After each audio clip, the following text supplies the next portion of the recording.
حضرت عباس سے کسی نے کہا تھا اللہ کی سب سے بڑی نعمت، تو بخاری اٹھانا فرمانے لگے محمد نعمت اللہ، بخاری ہے بخاری، فرمایا محمد اللہ کی سب سے بڑی نعمت ہے، صلی اللہ یہ سب سے بڑی نعمت ہے۔ کچھ کہر تو صحیح نہ یار۔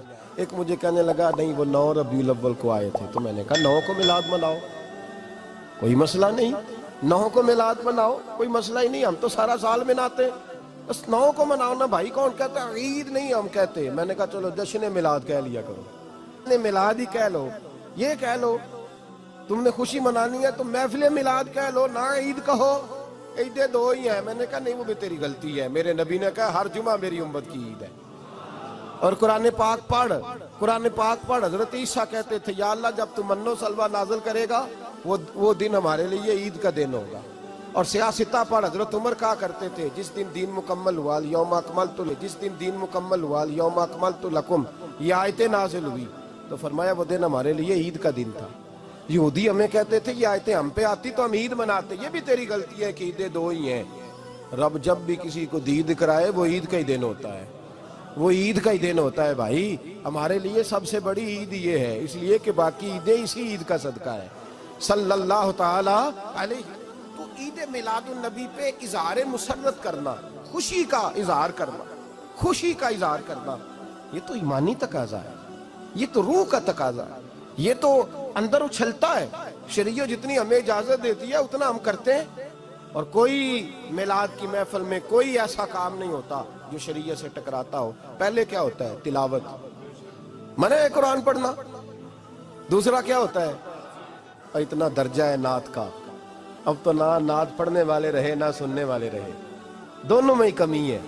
اور میں اکثر کہتا ہوں نعت پڑھنا اتنا کمال نہیں جتنا سننا کمال ہے۔ سننے والا کوئی ہونا چاہیے، نعت سننا زیادہ معنی رکھتی ہے۔ اس کی وجہ یہ ہے کہ نعت پڑھنا صحابہ کی سنت ہے اور سننا محمد مصطفیٰ کی سنت ہے، اور سننے والے کا درجہ، ہاں تیرا درجہ زیادہ ہے اگر تو سمجھے تو۔ اور اتنا بڑا درجہ کہ حضرت احسان بن ثابت نعت پڑھے تو نبی پاک اپنی چادر ممبر پہ بچھائے اور وہ میں نیچے نہ پاڑ، ادھر میرے ممبر پہ بیٹھ کے پاڑ، یہ کوئی معمولی بات ہے؟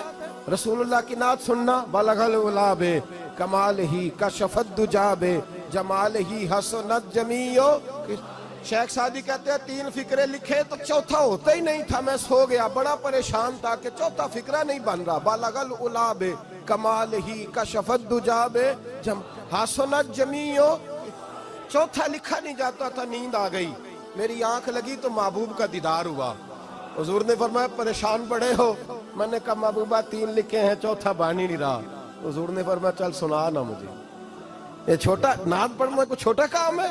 یہ تو ہم نے کھاتا ہی غلط لوگوں کو دے دیا ہے، وہ تو اس قابل ہی نہیں تھے کہ نعت سنی جاتی۔ بلغ العلا بے، شیخ سعدی کہتے ہیں میں سنانے لگا اور مصطفیٰ سننے لگے۔ بلغ العلا بے کمال ہی کشفت دجا بے جمال ہی حسنت جمیع خصال ہی۔ تو حضور نے فرمایا چل سعدی کہہ دے صلو علیہ وآلہ، کہہ دے صلو علیہ وآلہ۔ فرماتے میں کہتا جاتا تھا اور مصطفیٰ مسکراتے جاتے۔ کوئی چھوٹا درجہ ہے نعت؟ نعت تو ایمان ہے، نعت تو طاقت ہے، نعت تو تیری روح کو بیدار کرتی ہے، پر شرط ہے نعت ہو، شرط ہے، شرط یہ تقاضا ہے میں نعت ہو، وہ نہ ہو کہ نعت پڑھے نا۔ میرے حضرت صاحب فرماتے ہیں نعت کا مقصد ہے جب بندہ نعت پڑھے تو اس کا دل نبی پاک کے گنبد کی طرف جائے، جب نعت سنے تو اس کی توجہ رسول پاک کی جانب جائے۔ یہ نہ ہو کہ نعت سنے تو توجہ گانے کی جانب جائے، یہ نہ ہو کہ نعت ہو رہی ہو تو لوگ کہیں، میرے کان میں لوگ کہہ دیتے، اب یقین کریں محفل میں بیٹھے لوگ کہتے ہیں فلانے گانے کی طرز پہ لاندہ جی، تو کدھر گیا دھیان اس کا؟ یہ نعت تو نے پڑھی ہے، یہ نعت سنی نہیں آج تک۔ اگر نعت پڑھنی ہو تو علامہ اقبال کی لکھی ہوئی پڑھا کر، اگر نعت پڑھنی ہو تو شیخ سعدی کی لکھی پڑھا۔